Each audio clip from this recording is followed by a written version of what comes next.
Vanhu vezanu PF vanongotaura kwavasina kuswera. Vanotaura zvinhu zvinorwadza ende havanei nokuti zvinhu izvi zviri kufadza vana veZimbabwe here kana kuti zviri kushungurudza vana veZimbabwe. Vanongotaura 2030 iyo iyi kubvunza vana pamuchinguri vaimodhera kuita mabhebhi ava maministers enhingirikini minister of defense vana pamuchinguri havasi vanhu vanofanira kunge vachitora diwi kana kutora bato kana kuti kushandiswa nebato rimwe chete kana kuva varidzi vebato kana kuti vanhu vebato kana kushandiswa nepolitical party. Harisiriwo basa raminister of defense. Minister of defense akangofanana nageneral wemauto. General wemauto haafaniri kuva munhu ari pasi pebato, nokuti general akaiswa pasi pebato kureva kuti nyika haisisina security. Zvinopa mukana bato rimwe chete kuti riite zvarinoda. Handiti muri kuzviona manje. Zvinopa mukana bato rimwe chete kuti riite zvarinoda. Handiti mazviona manje. Ndo zvinonetsa izvozvo. Rinopa mukana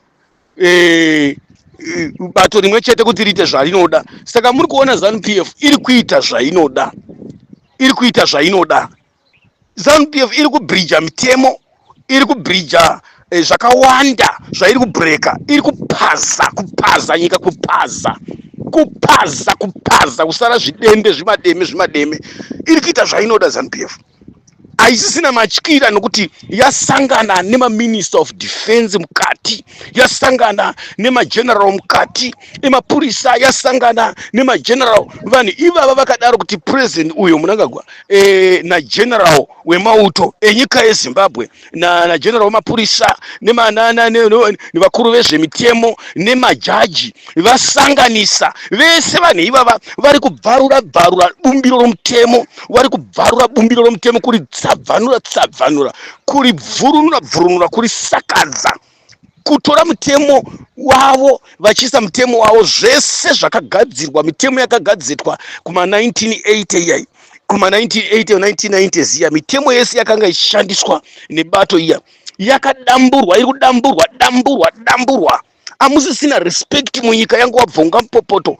So iko zvinezvi nemachembere ari muZANU PF vajoinana kubatsirana kuponda vana veZimbabwe, kubatsirana kubvarura, kubatsirana kuparadza. Kubatsirana kuparadza.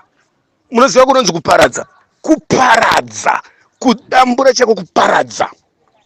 Nengiriki bumbiro romutemo.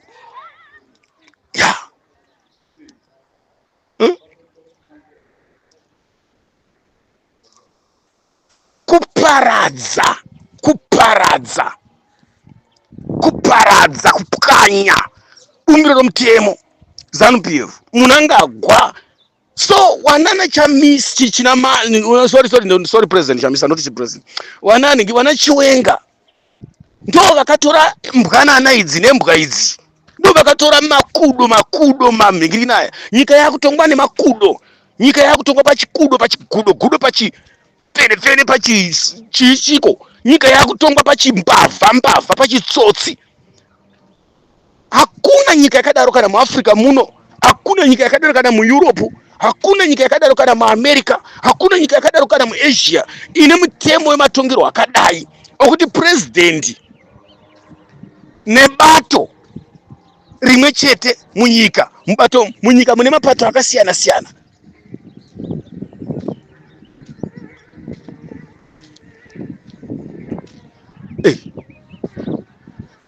Nyika ine mapato akasiyana, nyika ine mitemo yakasiyana munyika, mitemo yakagadzirwa nemapato ese nevanhu vese nevana vese veZimbabwe.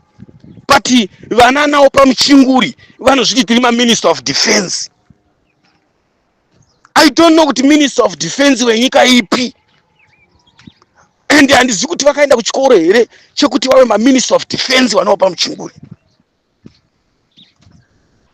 Vanhu havazvizivi kana kuzvinzwisisa kuti opa muchinguri akashanda marozi api kuti awe paari nhasi uno kusvika paari nhasi uno apa? Opa Muchinguri akagadzwa nani? Opa Muchinguri akapuwa portfolio iyoyo nani? Platform iyoyo nani? Opa Muchinguri ane madhiri aakaita akawandisa ane makuwa mazhinji pasi. Handifungi kuti dai wana General Sibanda, wana Valerio, dai vaiziva basa ra General chairo renyika, basa remukuru wemauto kuti nderei. Handifungi kuti vangaenda kunopinzwa mu politburo yeZANU-PF pasina vana veZimbabwe vakachema-chema. Nanhasi uno munofunga kuti Valerio haana kuiswa mu politburo. Urimo inhengo yeZANU-PF yakakwana. Kureva kuti army yedu isusu iarmy yeZANU-PF. Kureva kuti ZANU-PF inofanira kusungiswa kuInternational Criminal Court because yakashandisa mari dzenyika dzakawanda ichitenga zvombo ichinyebera nyika kuti zvombo ndezvenyika izvi, ichibhadhara vashandi vakaita semauto ichiti tikubhadhara ivo vari masecurity avo ekuzvisimbisa kuti varambe vachitonga. Saka malawyers ari muZimbabwe nemalawyers edzimwe nyika vanofanira kubatsirana kusungisa ZANU-PF, kusungisa mukuru wenyika yeZimbabwe. Unofanira kusungiswa kuInternational Criminal Court nenyaya yekupaza mutemo, nenyaya yekupaza mutemo, nenyaya yekuzvikudza, nokuti hakuna president unoti wavhoterwa kana ukavhoterwa ukanzi wavhoterwa unopaza mutemo. Saka SADC ndo yakawitinisa kapaya ikati takumugadza, takumupa SADC chair. Asi ndo yakataura ikati aiwa uyu munhu haana kuwina uyu. Vana Mumba vakataura, European Union ikataura, African Union ikataura, vana Carter Center. Saka isusu chinhu chatati chikumbirisa mapato ari munyika kubvira bato ravachamisa,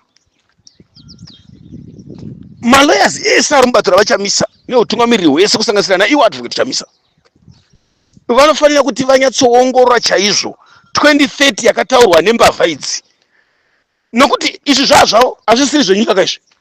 Isusu taakuda mutungamiriri wenyika, noti mutungamiriri wembavha, noti chikwata chematsotsi, nokuti varume ava vakafurirana naana Valerio Sibanda kupaza mutemo wenyika kuti munhu akagwa kutongeswa 2030. Iye wacho pamaelection pachona akatobira ende pakatiita hondo kuti anzi atonge kuti atonge zvaari chaizvo. Pakafa mitumbi nemitumbi yevanhu, pakaparara mitumbi nemitumbi yevanhu. Pati wana Valerio Sibanda, I don't know kuti imumusvitsiro odye kuti ari kuziva here basa chairo chairo rake chairo Valerio Sibanda, ende ari kuitira utsinye vana veZimbabwe. Murume uya haana moyo kubereka uya murume anonzi Valerio Sibanda uya, haana tsitsi. The same na Chiwenga. Zvinhu zvavakaita varume ava mageneral, zvavari kuita mageneral, nyika yedu iri kupondwa nemageneral, nyika yedu iri kuparadzwa nemageneral, iri kuurayiwa nemageneral. Saka muchino kuti vanhu vachicha kupinda murodhi vari kushandisirwa chisimba nemageneral eZimbabwe. Wakuru wemapurisa mukoma nemunin'ina na ED because vakaroora vese pamwe chete. Valerio Sibanda ubhururu hwake naED zveshuwa kuti nyika yeZimbabwe vanhu vanotya kupinda murodhi, vanhu vanotya kutaura kodzero dzavo, vanhu vanotya kubuda pachena, nokuti vana Valerio Sibanda vakamirira kukutsanirana kana kuti kurwisa mhuri yeZimbabwe, kuparadza, kurwisa mhuri yeZimbabwe, kuita hondo nevana veZimbabwe, shuwa kutenga zvombo zvokupinza mustreet, ndege dzekurwisa vanhu. Kwakatenga zvinhu nezvinhu, ndege dzikatengwa dzinzi ndedzezvipatara nedzemapurisa dziripi. Munangagwa haana kubvira ahwina maelection, zvinozikanwa nemunhu wese kuti haana kuwina maelection. Saka maelection akaita hondo, aita hondo. Iko zvinezvi ndo zvinongotaridza kuti kubva kare nakare vanga vasingahwini varume ava, zvinhu zvavo ndezvekurobha vanhu nekubata vanhu. Saka malawyers ari kufamba mapolitical parties vanofanira kubatana, mapato ese emalawyers, mapato ese anopikisa vanofanira kubatana tichitaura hedu isusu tinonyanya kutaura nezvebato guru riri munyika yedu yeZimbabwe. Avafaniri kusiya nyaya ye2030 chinenge kidai. Inofanira kuti nyaya isvitswe kuinternational criminal court. Nokuti varume ava it's a criminal. Matsotsi imbavha. Imbavha varume ivava. Saka vanofanira kusungiswa vanhu veZANU-PF. Kubvira Minister of Defense wacho anofanira kusungiswa. Kumatare eAfrican eSADC. Nyaya inofanira kusvitswa mumaoko ana America. Inofanira kusvitswa mumaoko European countries. Unana Britain. Inova ndo yakanga yakati inhirikina. Inofanira kusvitswa kunyika kuma neighboring countries nemalawyers edzimwe nyika nekuinternational criminal court kwaICC. Vatitarisire kuti ndizvo here kutoka kunoitwa nyika dziri pasi pano, ndizvo here matongerwo enyika dziri pasi pano dzese, kuti bato rikangofurirana zvarafurirana risina kutombowina nemaelection acho rinongofuma raakumuka kuti hakuchisina maelection. Kana ipapo vakada kuti maelection aenda 2050, which means tadeclare inonzi one party state. Ndakambotaura vanhu ndikati inonzi one party state vanhu vanoiziva here. Ndio parties one party state kairipo yavangu vachimanikidzira nguva yese vanana idi.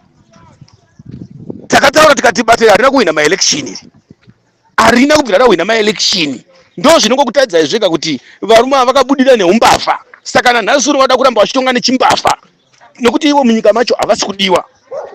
Makazviona kupi bato rinotambirisa vanhu motikari nemari kuti riwane kubira vanhu, riwane kuponda vanhu, riwane kudzvanyirira vanhu, riwane kurwisa, riwane kuuraya vanhu? Makambozviona kupi izvozvo?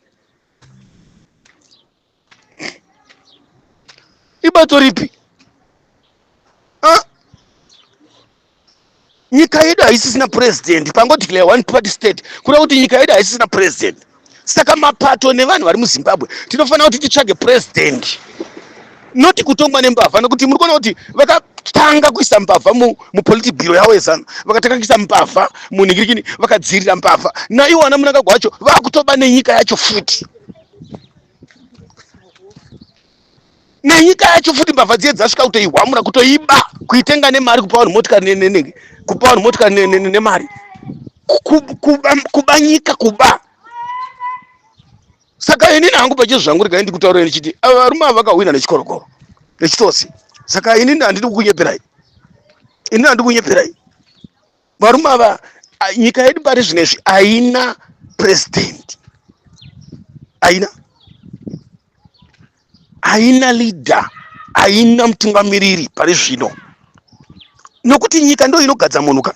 So kana 2030 yakugadzwa nevanhu vashoma shoma, vana Upa Muchinguri nana Varius Banda nana vakuru vemapurisa ndo vakugadza kutsigira, which means wabira nyika.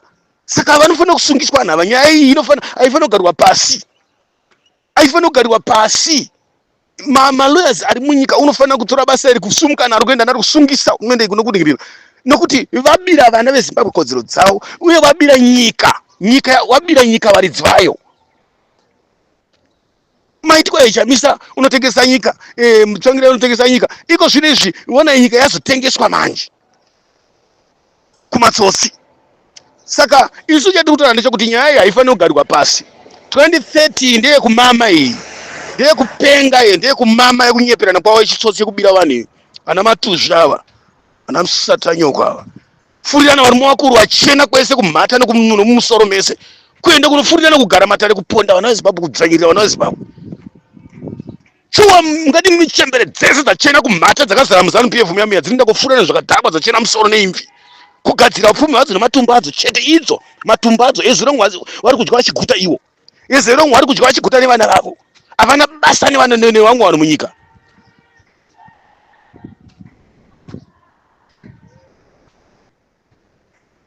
Shuwa kuti Upa Muchinguri unomedhera kumodhera kuita kamhandara, so kumodhera kunuhwidza vanhu matuzvi mumeeting imomo, kuzunza matuzvi, kuzunza mitundo mukati mevanhu imomo, kutamba kuti zvaita Minister of Defense Imika warume, Minister of Defense akafanana na Bishop, Minister of Defense akafanana na nengirikini na mfundisi, unomirira vanhu vese. But now ndokuti nyika ichizviona manje, asi nyaya haifanira kugariwa pasi, inofanira kuti ipinde mumatare ese ari pasi pano ese, because vana Mnangagwa nevanhu vake vaba imbavha, vanofanira kusungiswa vabira nyika vanhu, ende vapasa mutemo, ende vabira kodzero dzevanhu. Ndokutendai mazvita, muwe nezuva rakanaka baba.